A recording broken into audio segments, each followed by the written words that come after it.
بسم اللہ الرحمن الرحیم۔ پیارے بچوں، السلام علیکم۔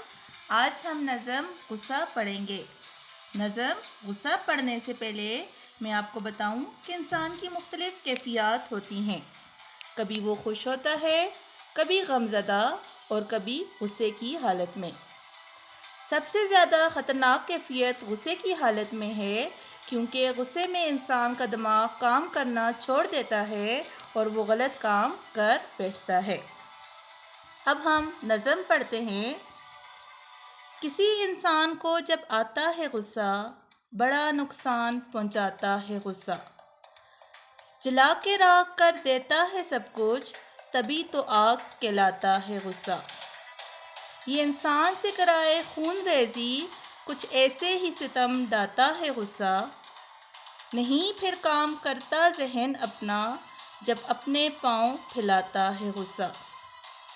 یہ غصہ دشمن ہوش و خرد ہے، ہمیں آپس میں لڑاتا ہے غصہ۔ جو ہم کو آ گیا غصے کو پینا، تو سمجھو ہو گیا آسان جینا۔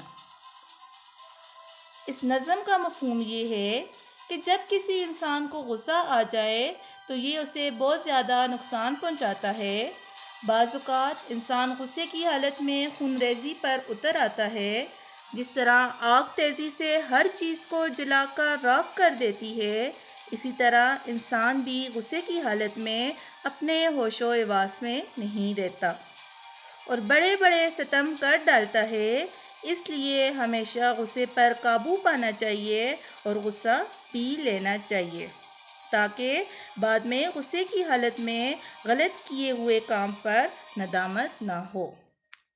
شکریہ۔